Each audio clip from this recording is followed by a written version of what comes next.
All right, let's get started, guys. So can all of you see Dr. Bikman and I on your screens? Are you guys good, or do I got to set up the spotlight? Just let me know. Perfect. So welcome everybody to this webinar that honestly was something that I came up with selfishly. And the reason why I came up with it selfishly is about 7, 8 weeks ago, I decided to put this product to the test with proper working out. And I went from where 7 weeks ago, this was a photo that I took of myself. You can see the date right there, January 12th. And I got my body fat checked and I was at 25.6% body fat. And look, for those of you guys that are brand new, this is where I started. So I started over here, a metabolic disaster, high blood pressure, pre-diabetes, man boobs, belly fat. So taking the products have transformed me over the years. But I wanted to transform my physique and put on muscle. And I've worked out in the past, but I haven't had much success. There's probably several factors, but one being, it's just I always struggle to put on muscle.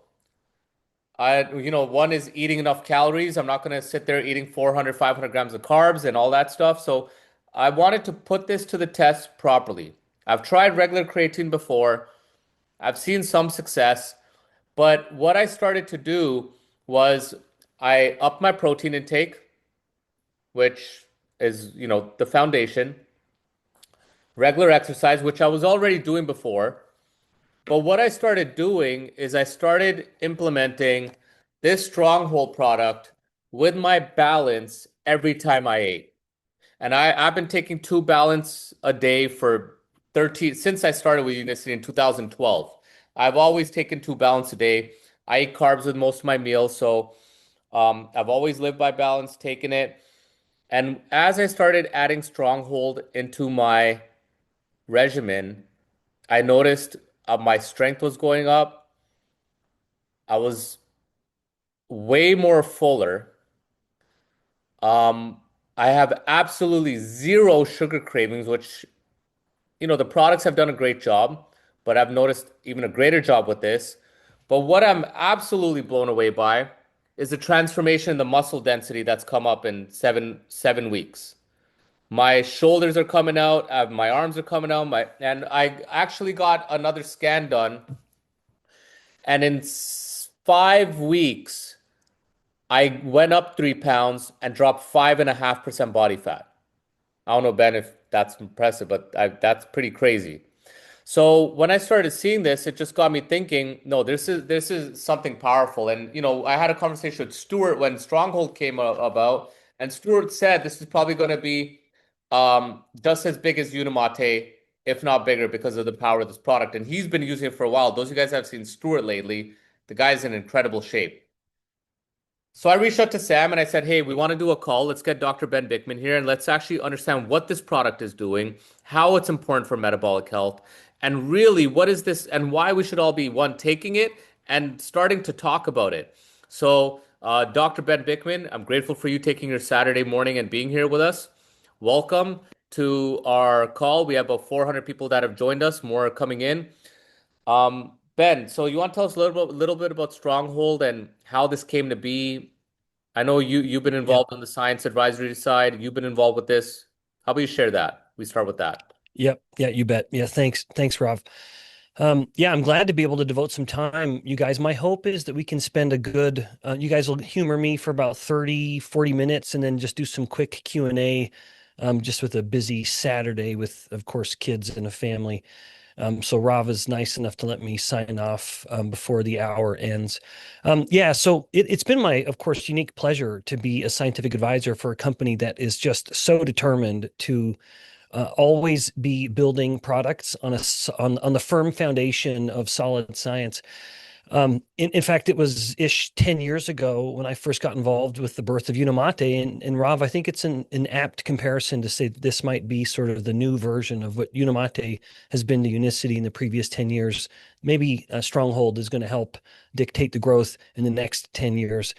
Wow. I come to Stronghold with, in fact, much more familiarity than I ever did initially with with Unamate. I was not overly familiar with yerba mate at the time, although I've become something of an expert on the topic in the ensuing decade. But with Stronghold, this is a product that really allows me to swim in comfortable waters.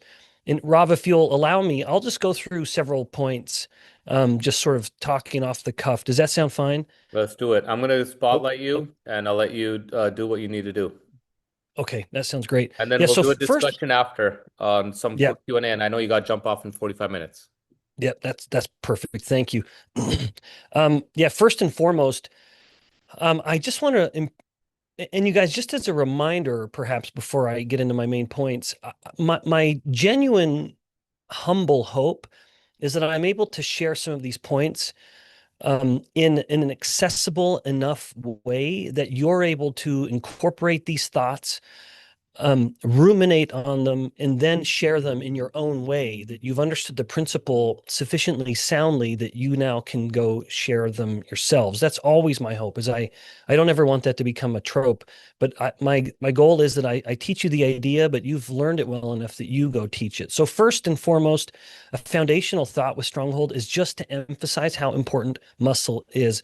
Rav started us off with a very good personal experience. My hope is that you're all having similarly nice experiences. But the muscle is the metabolic engine that, because of its inherent metabolic demand, in combination with its mass, we just have so much muscle that the average person is mostly muscle. Even a person who doesn't have a lot of muscle and wants more, still, muscle is their main tissue. We need it to be our main tissue.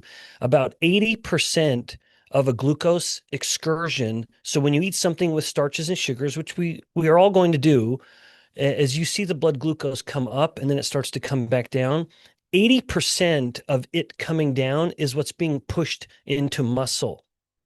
And that's partly through insulin signaling, where insulin, you've heard me articulate this before, insulin will knock on the doors of the muscle cell, and then that opens these doors called GLUT4.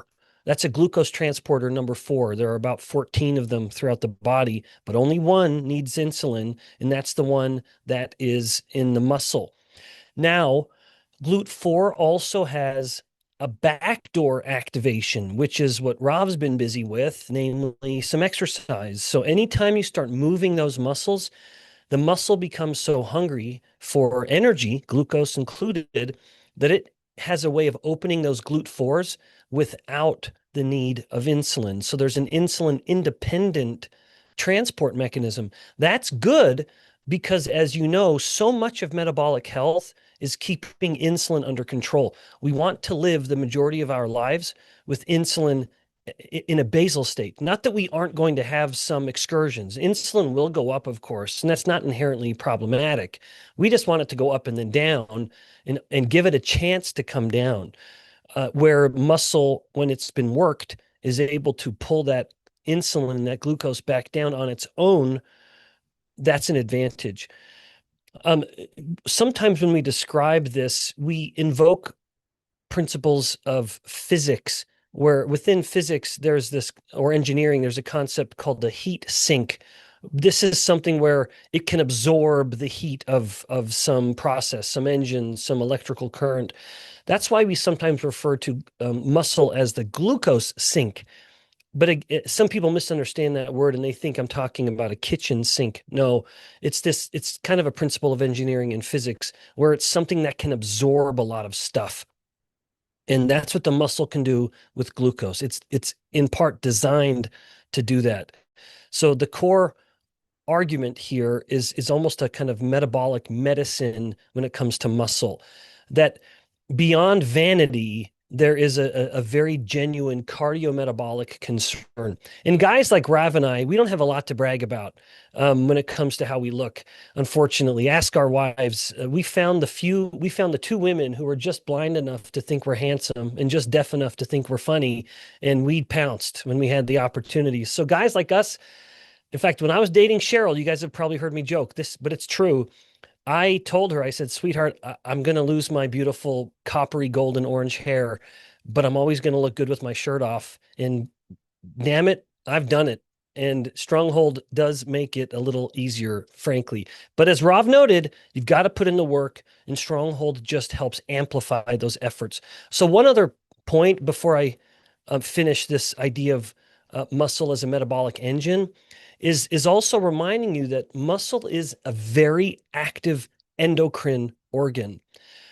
Muscle secretes a lot of hormones, and we want it to secrete these hormones. And so we want the bigger this endocrine organ, the more of these beneficial hormones we get. So just for humoring an old professor who teaches advanced topics and lectures in endocrinology, or the study of hormones, I just want to mention two of them in particular. One of them is a hormone called irisin.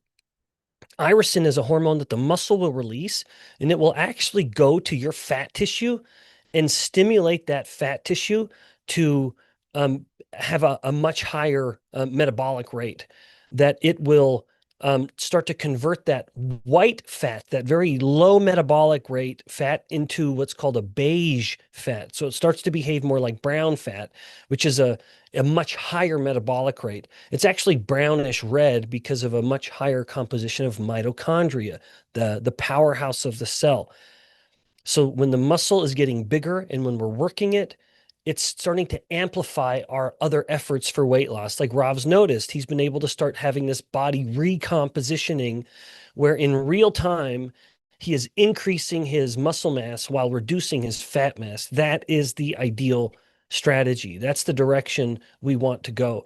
And then another hormone from the muscle, and I could go on, I could devote an entire hour to this topic, but one more as the muscle gets bigger and juicier is a brain derived neurotrophic factor. This is a hormone that was once thought to only come from the brain. Now we know it also comes from the muscle. But as it's released from that muscle, it will actually go to the hippocampus and stimulate not only neurogenesis, this recovery of neurons, but also enhancing cognitive function. So there is a direct muscle mind connection here where we can improve the function of our brain by improving the function of our muscles. So we need muscle. And especially as we age, just as a reminder, we have, even starting in our 30s, we can have, and then slowly accelerating and then accelerating sharply into the 60s, we can lose up to 8% of our muscle per decade after our 30s. And then it even goes faster into the 60s. And so the more we can build up a reserve, for those of you on the younger end, I'm well past that now, unfortunately. So my goal is less building up at this point, although I'm still not giving up. And it's more slowing the loss. That I want to try to maintain that line of my muscle mass as a flat line as much as possible. That really is the key of longevity. More and more people describe muscle as the longevity organ. And I approve of that overall idea that muscle makes you harder to kill. And so you want to square that curve off when it comes to longevity and health span. We're all going to die. But then Rav mentioned Stuart Hughes. He's of course getting to be an older gentleman, but the fact that he's fighting that decline and he's fighting it well, he's a good example of how we can do the same. All right, now that's helping you appreciate some of the foundational science behind muscle and why it matters so much. Now let's get into what your unique opportunity is, in addition to just sharing good information. So where does Stronghold have some kind of competitive, unique advantage? Of course, one is a good dose of creatine monohydrate, and creatine is always worth talking about.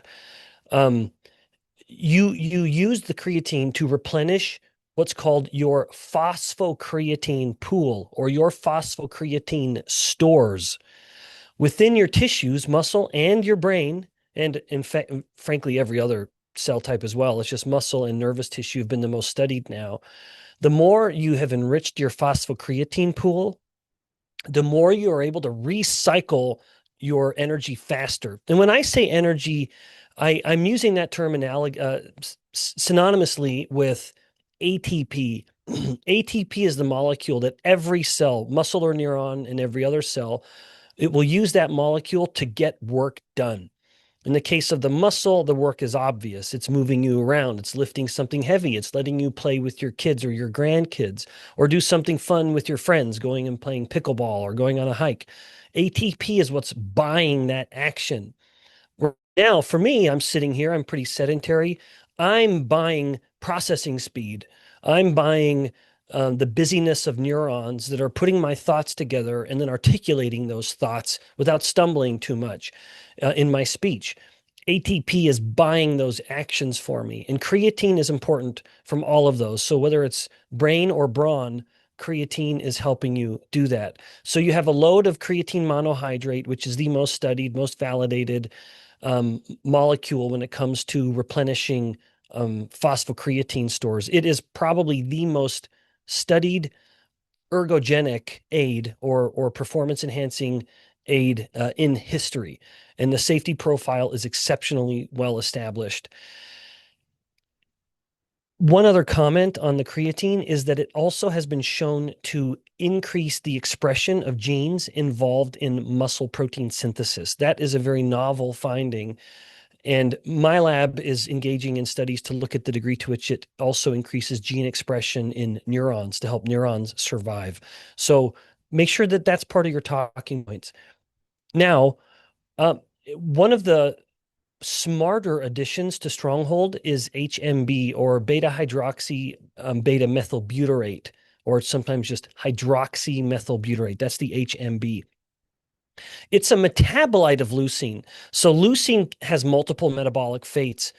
A modest metabolic fate is that some leucine gets converted into HMB, but you need a lot of leucine to get this conversion. So the 2 grams of HMB we have in Stronghold, you would need dozens and dozens of grams of straight leucine, which no one's going to do, and you wouldn't want to. In fact, one of the benefits of Stronghold is actually making leucine palatable, because it's, which we'll get to in just a moment, the leucine. Leucine has a very kind of terrible taste.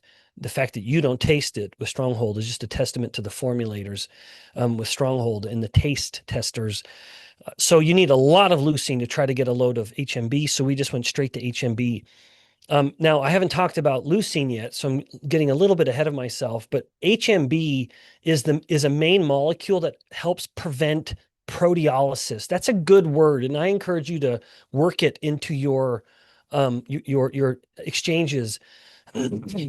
um, in fact, when I was learning Russian 30 years ago, when I was living in Russia, I would find a word that day and then give myself a goal to try to use that word like 5 or 10 times just to lock it into my vocabulary.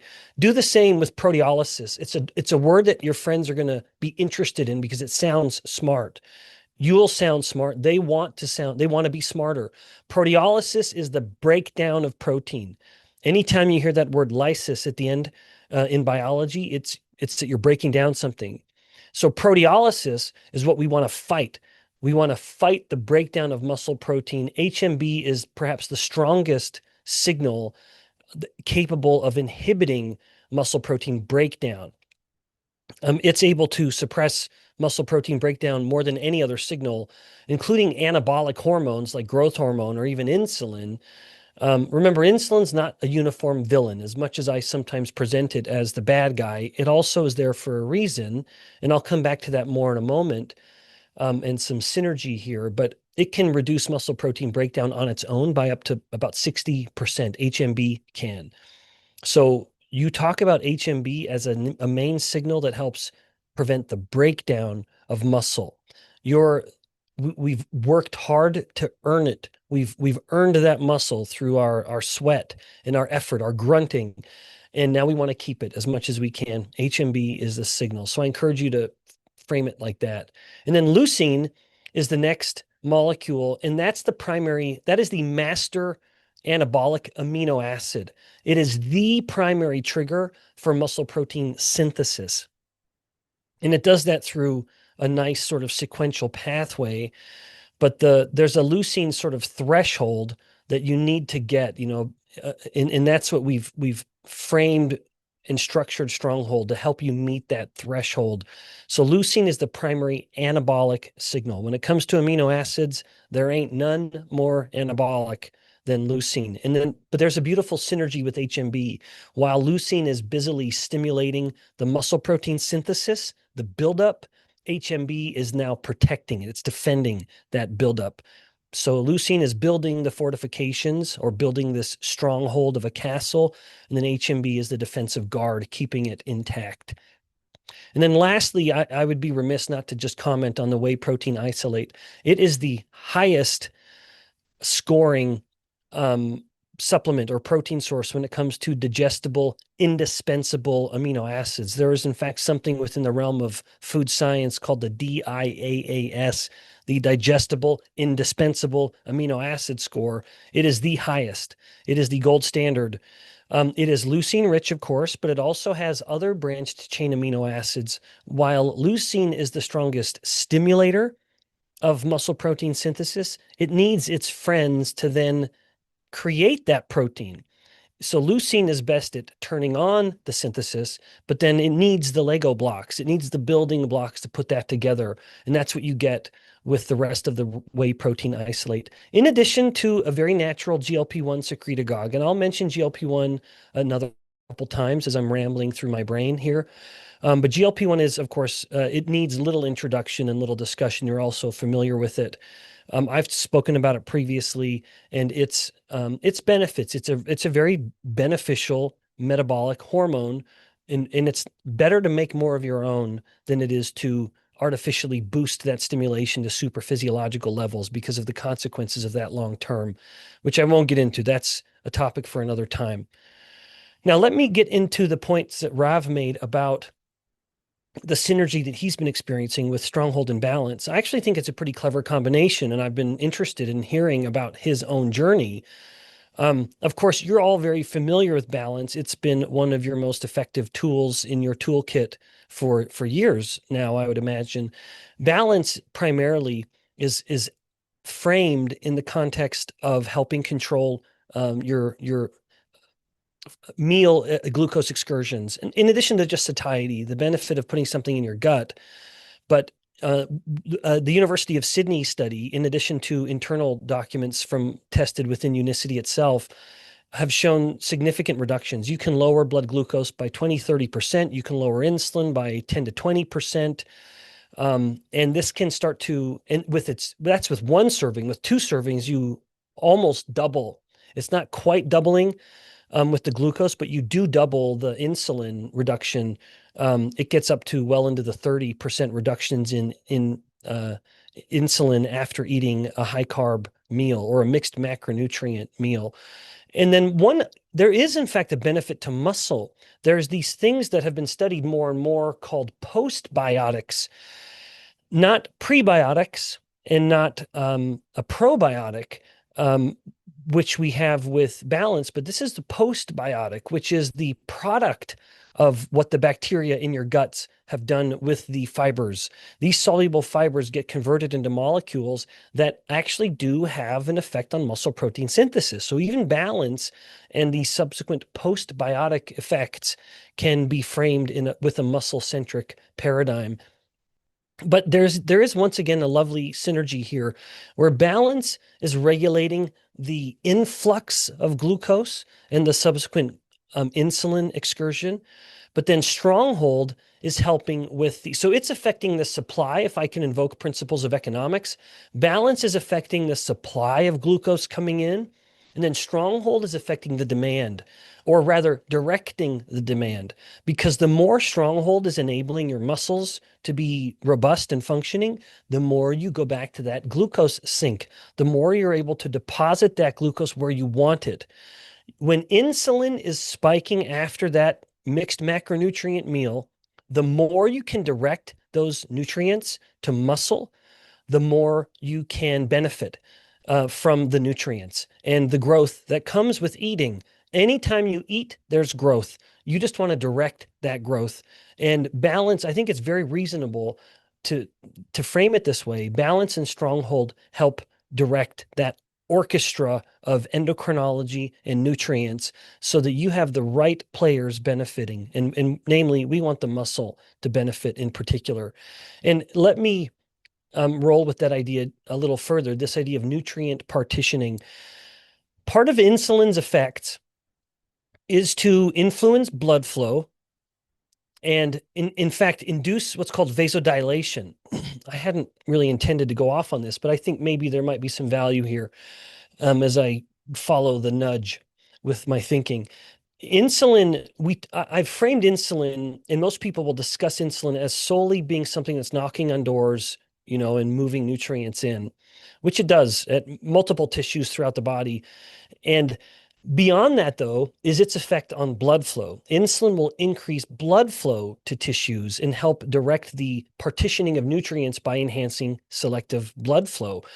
The bigger your muscle mass, the more the muscle are getting more of that blood. It's almost like you guys will pardon me for maybe anyone who this offends, I'm sorry, but in the New Testament of the Bible, we read about this parable of the talents. And there are these servants who are given talents or money to invest. And some people, some of these servants that were given the money to invest, hid the money, and they were found to be bad servants. Basically, what they were given, they didn't work with it. They didn't try to expand it. I think they buried it in the ground. Whereas other people looked at this and thought, okay, I can work with this. And they expanded that. They invested it prudently. The same thing goes with muscle. The more we can feed the muscle and by making it big, the more it wants to be fed. And I hope that makes sense, where we have this kind of stacking of benefits that the more we're making an effort to grow the muscle, the more the muscle wants to keep growing and wants to keep eating. That's good because we want to feed the muscle. So think about that parable of the talents, that idea of amplifying what you've been given, or in this case, amplifying what the muscle wants to do. That's this idea of nutrient partitioning.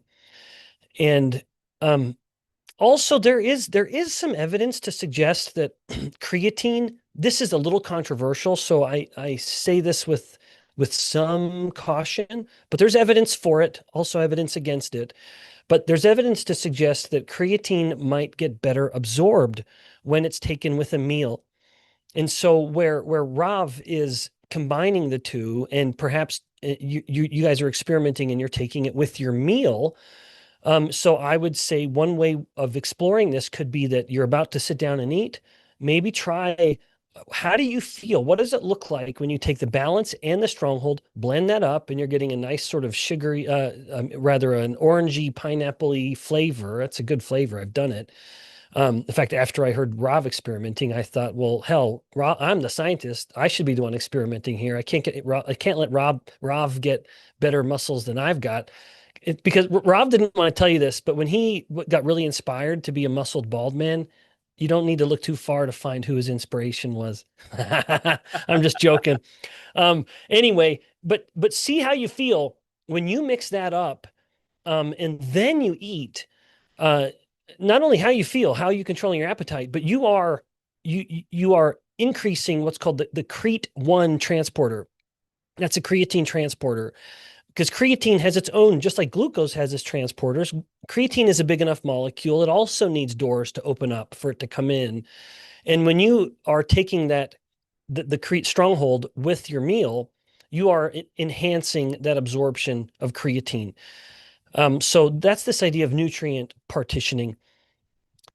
Now, I mentioned GLP-1 earlier, and let me just kind of give you guys a brief primer on GLP-1 again. This is a topic I'm very familiar with, and I'm pleased to be familiar with it because it's become a topic of such interest.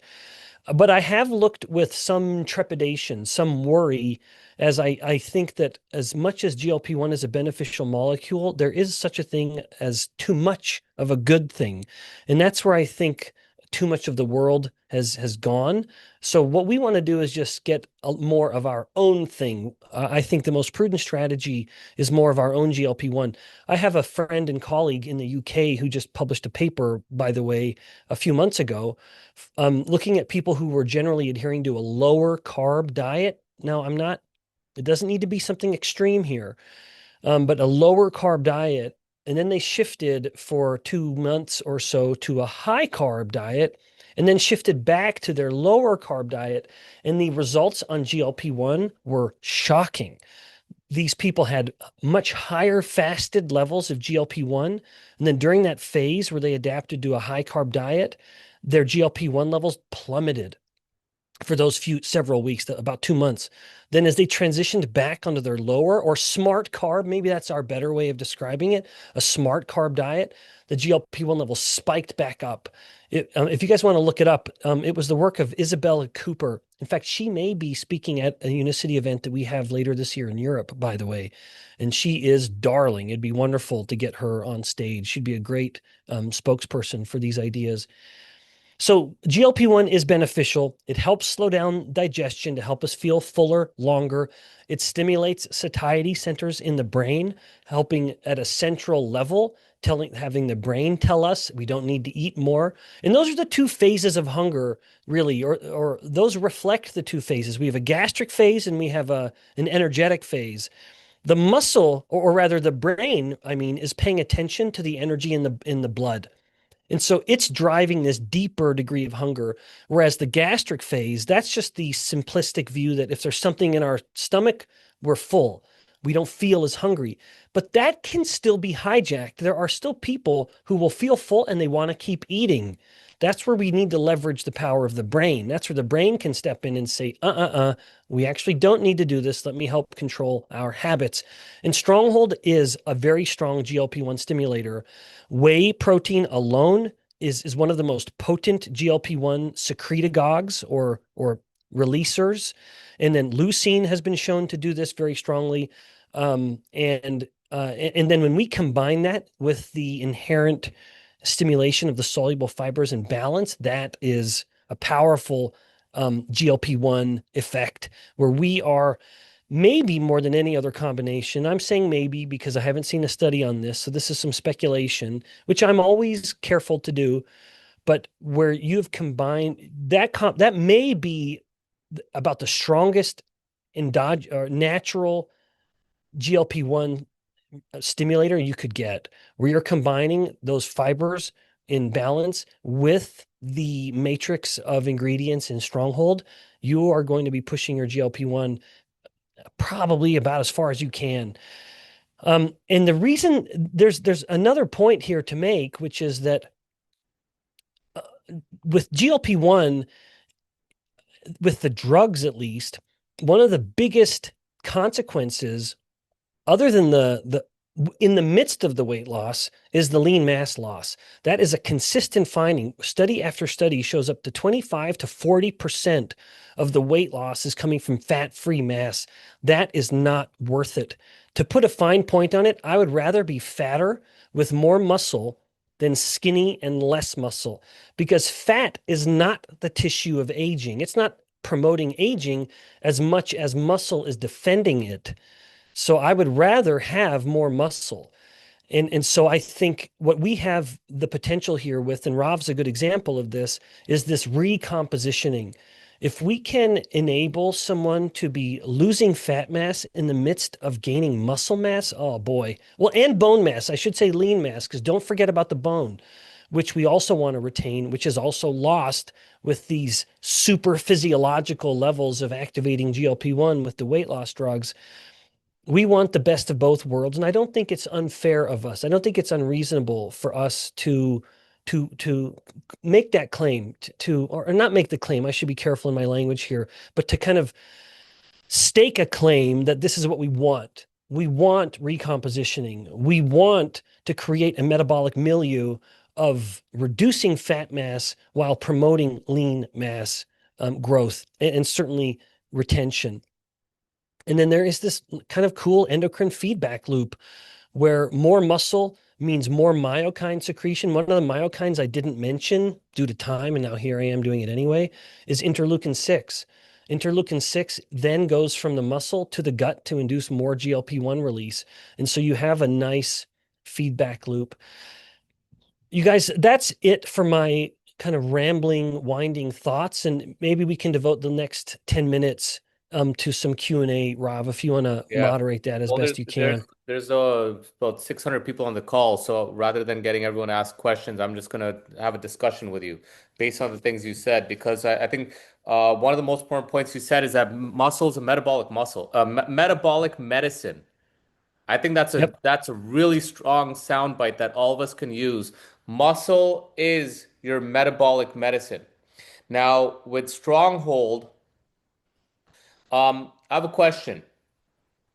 Would and obviously we haven't done a study on it, but just theoretically, if so, look, GLP-1 drugs are exploding. Well, obviously it's happening. It's happening everywhere. It's growing, Yep. right? And Eli, it's not going away anytime soon. no, it's getting bigger, especially with all the new ones Yep. coming out and everything, GLP-3 and or whatever, these triple agonists and all that. So, would it be safe to say that if somebody was to take a GLP-1 drug and combine it with Stronghold, they could possibly see less muscle loss?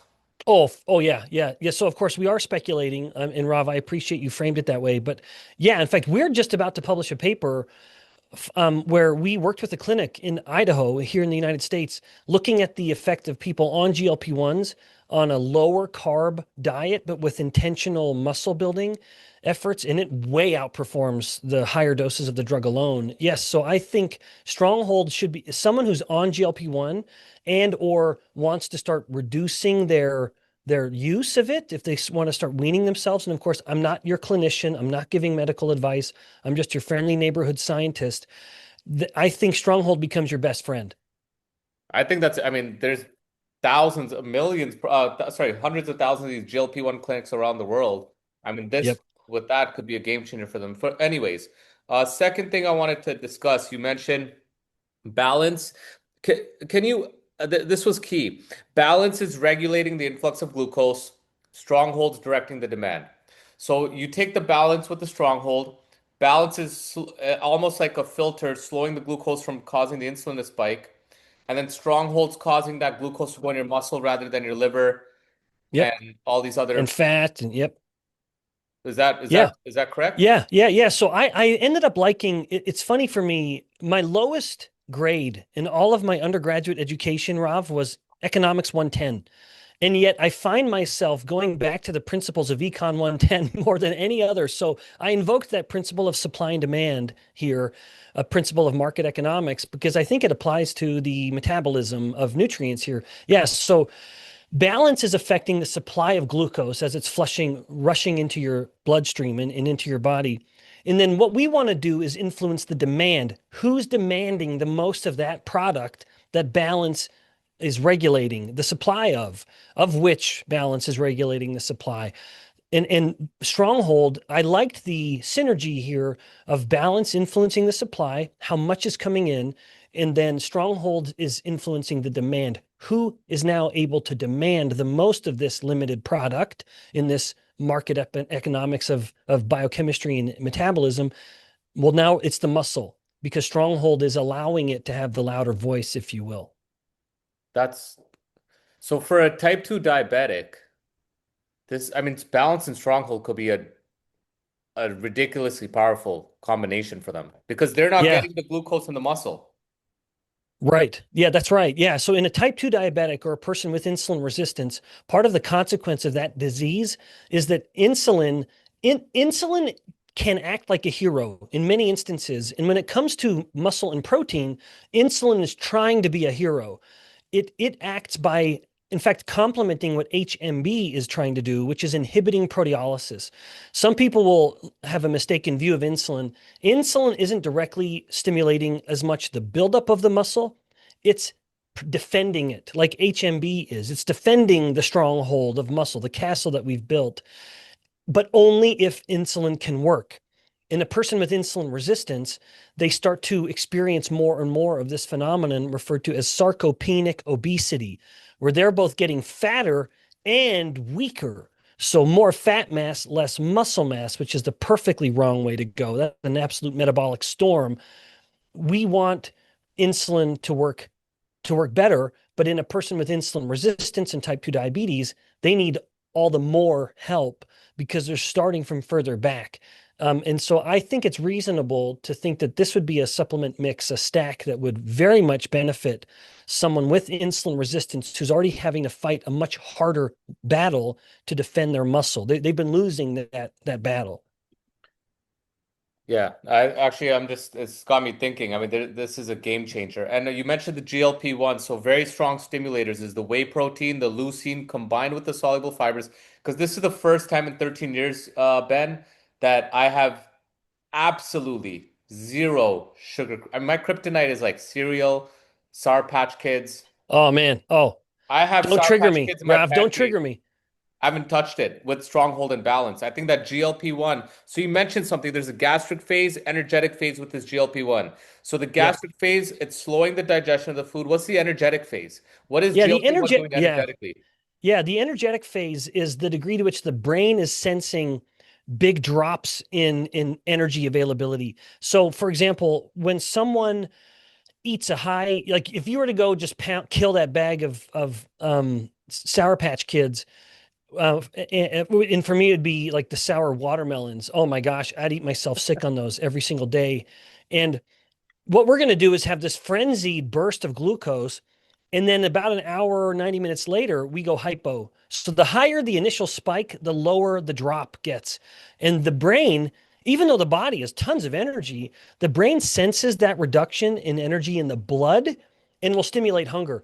That's why you can still feel perfectly full and then you find yourself wandering back to the pantry to open up and start snacking again. That's the energetic phase. Your stomach may be totally full of stuff.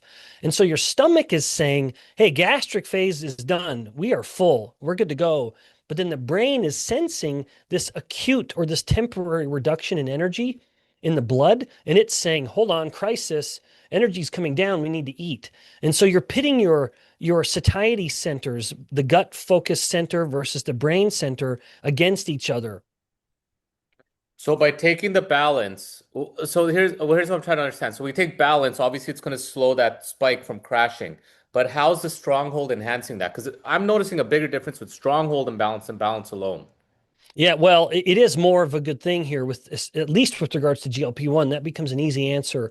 I do think I'm not. I think I'm sound in my thinking here. Of course, everyone does. They think that, but I suspect that the combination of balance and stronghold probably increases GLP-1 about as much as anything you can possibly eat. So you are bumping up your own GLP-1 to probably as max as you can get it on its own. And so that energy drop isn't coming, so the cravings are gone in the brain. Yeah, Because the that's right. Yeah, GLP-1's boosting. you're getting off that satiety, glycemic variability roller coaster. Another question, and I know this because I know people in the team are doing this. I've done this. So, one stick of Stronghold, the new formula, has 3 grams creatine. It's recommended 5, so I do about 2 sticks a day, but I'm taking Yep. another 5 grams of regular creatine. Would 10 grams of this creatine be better than 5 grams of just creatine and 5 grams of Stronghold creatine? Does that make sense? Yeah, it does. It does. Well, yeah, it would. But then I appreciate what we're asking someone to do, where Stronghold is such a great matrix of stuff. Um, that while I could say, yeah, you want to get to 10 grams of creatine, I wouldn't want someone to have to think they have to take 4 packs of Stronghold. I think the way you've done it is a reasonable, they certainly can. There's zero downside, only upside, but they might also just be mindful of wanting to maximize their purchase. And so, yeah, I think it's reasonable that if a person's saying, well, I want to go further with my creatine, then you could add a scoop into what you've blended. But would this combination of creatine be superior to just creatine monohydrate on its own? Yes, Like, absolutely. hey, I can afford probably 1,000 boxes a month. So if I Yeah. can take 4 sticks a day, that's better than 2 sticks and Oh, yeah. Oh, for sure it is. There's no question about that. all right, mind blown. Incredible. I'll do a couple questions here, but um how many of you guys have got value from this? Oh, I wanted to ask one question about this. So Isabel Cooper's study, you mentioned smart carbs. She did smart carbs that increase the GLP-1. What are these smart carbs? Are they low Well, no, GI so carb? that's my term. So she had people who were just on a normal old-fashioned low carbohydrate diet, where I think I know that can be a polarizing view, and I don't want someone that you're speaking with within Unicity and your distribution, talking with your friends and family. I don't want us to get locked in to a low carb ideology, and but I still think it's very prudent to point the finger at carbs. And that's where I think maybe the term would be better with smart carbs, where we're encouraging people to just not get their carbs from bags and boxes with barcodes, that rather they're eating them in their most unadulterated form. So whole fruits and vegetables rather than, turning it into a juice. So you're eating an apple rather than drinking apple juice, and you're eating an apple rather than eating sugary apple sauce or something like that, where which you're or an apple pouch with sugar in it or super sugary applesauce pouch. The more processed it's become, and now you got that barcode on there of that carb, then it's one to be a little more careful with. So I think to me, smart carb eating is just looking at the source of the carb. Whole fruits and vegetables, gosh, enjoy them freely as much as you want. But the more that's been refined, that's the problem. So then I just sort of use that idea of smart carb eating. I think it's a little more diplomatic. And I think sometimes, especially in society, we vilified carbs to this crazy point where everyone thinks the carb's the devil. But in my mind, balance terms turns dumb carbs into smart carbs and smart carbs into super genius gifted carbs. Well But said. That is a good. I like that comparison. and what I noticed is when I was going low carb, my muscle performance was not necessarily correct, and my muscle performance wasn't good enough. I was starting to notice I wasn't gaining as much muscle. My strength wasn't going up. I've started adding smart carbs back into my, like I'm not eating Hmm. Sour Patch Kids and stuff. I'm eating, Yeah. green apples, low Yeah. GI foods with balance. In fact, Rav, I would say that is the singular differentiator. It's the glycemic index. I didn't want to invoke that term because I didn't know how familiar everyone is with that, but everyone could look at a GI list of foods, and the lower that glycemic index, the lower the glucose impact of that carbohydrate is. I think that's a very prudent way. So when I say smart carb, that's essentially me saying low GI carbs. So, when I've added these smart carbs back in my diet, I've noticed my performance has increased, but my fat mass has decreased because I'm not eating as much fat, less calories. So, for somebody who's not fat adapted, it's okay for them to use carbs because they'll be more energetic. I'm noticing I'm more Yeah, energetic yeah. adding Oh, yeah, carbs for back in sure. because I'm Yeah, not fat even if, adapted. yeah, well, and even if a person is fat adapted, in fact, I dare say a low GI diet or a smart carb diet is what's helping someone be fat adapted. Fat adaptation is nothing more, nothing less than just having extended periods of time with low insulin. When you're living a life with generally low insulin, you're burning fat. You're shifting from sugar burning to fat burning mode. And so those are not mutually exclusive ideas. You can very much be enjoying a smart carb or low GI way of eating, and you are fat adapted in the midst of that. I think those two actually complement each other more than we might think. All right. Well, if there's any questions, I mean, I'll take maybe one question. I'll let Dr. Ben go. I know he's got to go. I promised him 45 minutes. He's got to get back to his family. But this webinar was great. I think Stronghold is untouched. We haven't scratched the surface of what this product can do. It has been an absolute game changer. I'll be doing a little summary at the end, Ben, if you got to jump off. But Yeah, yeah, um, I'll head off. Rob, thanks so we much. could get you back maybe in a few weeks again for maybe a Yep, part two, but I it's appreciate always a that. Thank pleasure. you. Thank you. Thanks. Thanks, guys. Have a good weekend. All Thanks, right, Rob. guys. So I wanna just quickly highlight this and just recap for you guys. So, um, for myself, people are asking, how do I take it? Do I take it with the gym? Not take it with the gym? Guys, that's like asking, do I take balance only when I eat junk food? Your number one priority for longevity is muscle. I remember in school, we used to do something called a grip test. And the stronger your grip test was an indicator of how long you lived. And your muscle mass is your number one predictor to live longer. And so if you want to protect muscle, because what Ben Bikman said is Balance is directing the flow of the glucose, and Stronghold is Balance is controlling the flow of glucose. Stronghold is directing it. So you have a product that is a metabolic game changer for your muscle mass. And the more muscle mass you have, the more fat you burn, the more muscle mass you preserve, the more fat you burn, the better your glucose control, the better your metabolic health. Because what he said is that the muscle mass starts to increase, go to your fat tissue. You call this hormone. Maybe some medical professionals can correct me on this. I don't know the name, but it sounded like aristin. Aristin's a hormone made by your muscle. That hormone goes into your fat tissue, stimulates it to have a higher metabolic rate. So you have a product that one is controlling the glucose from spiking. Two, you have the product that's controlling the glucose to go into your muscle, protecting your muscle, allowing your insulin glucose to come down. You're eating less calories because your GLP-1 has skyrocketed, so you're getting into fat burning quicker, and now you're turning that fat into beige fat. Arison, thank you guys. I mean, I'll wrap up with this, and then I think this is going to be the next, like we had Unimate balance combination.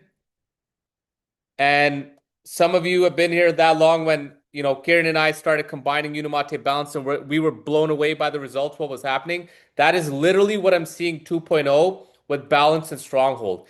I've been taking this thing by accident and I'm just like, I am feeling better than I've felt in my life. And I'm starting to get people on it and people are coming back to me and saying, hey, I'm feeling better. I'm feeling better. I'm feeling better. These two.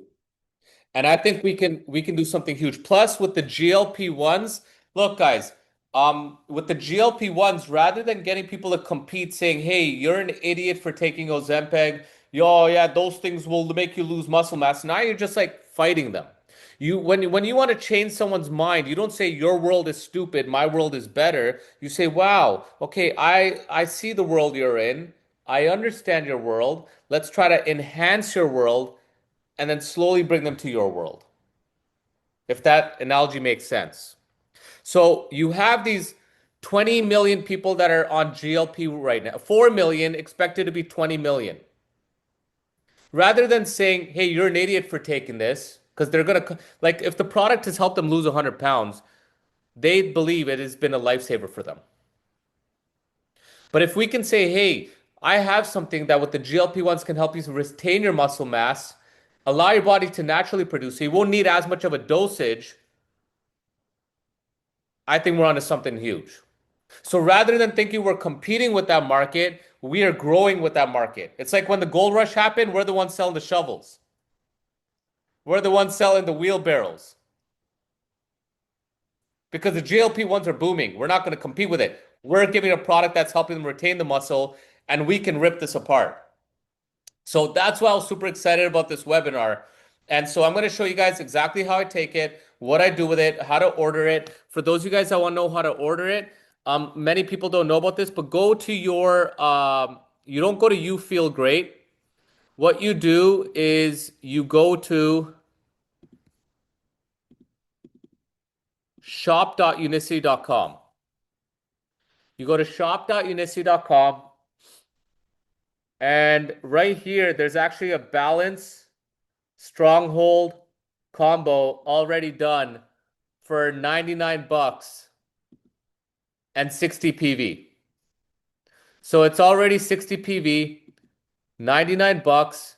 And look, I mean, I might be talking to, and I like the Stronghold. By the way, this is not pineapple. This is peach mango. Pineapple was the original flavor. The pineapple with the orange has been, oh, maybe that's why I'm not missing Sour Patch Kids and all that crap. But you got 60 PV here with the booster, with the balanced stronghold pack, with your everyday protein. I mean, that's 100 PV. If you do it with Feel Great, you can add in addition to Feel Great. I mean, there's multiple ways to go about it, right? I take Unimate every single day. I still take 1 to 2 Unimate a day every day. sometimes more, depending how I feel. But this, I think we're on to something huge. So, what I would suggest all of you to do, and this is for the markets that are available now. Unicity is working on getting it available in all the markets. Obviously, we have to get the product registered and everything. But if it is in your market, I would urge you to start doing your 2 balance a day and 2 stronghold and just try it for 60 days. And I want to start highlighting these stories and start hearing the stories of what's happening because I think we're onto something big. I really believe we're onto something big. We're onto something nobody's talking about. There's always a first mover's advantage in doing something in business. When you're a first mover, it's incredible. So while, there's fasting, we have a fasting angle, we have a muscle building angle, we have this GLP-1 angle, we have this control of your glucose angle. Um, but let's create stories. Let's see what happens. I'm curious to see what happens to your guys' blood sugar levels. I'm curious to see what happens to your guys' blood work. I'm curious to see what happens to your body physical transformation. And if we can start to create results from that, I mean, everybody wants to look good without a shirt. Or, everybody wants to look good. When you go to the shower, you look yourself in the mirror, you want to look good. That's your number one confidence booster. So, hopefully you guys got value from this call. This was something that came to me after doing a method, and I was like, we got to do this. I reached out to Sam. He made it happen right away. If you got value from the call, just comment in the chat box. But we will do this again. I'll be getting more of the scientists again, but do it. To follow what I'm sharing with you. Can athletes use it? Of course. Can old people use it? Of course. Guys, at the end of the day, our products are food. I'm getting rid of my other creatine.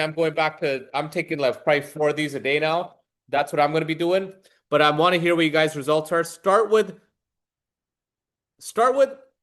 I would recommend if you can afford it, do 2 a day with both your balance. If you can't afford it for, reasons, and I've been there, start with one. But ideally, I've noticed the difference with the 2 balance, 2 stronghold a day. Anytime I'm mixing balance, mixing stronghold, and the balance doesn't clump anymore and it mixes better. So yes, thank you all. Appreciate you guys. Hopefully you guys got value. And we'll see you Monday, Momentum Monday. And I have an incredible story for you guys on Momentum Monday. You guys are not going to want to miss out. Peace.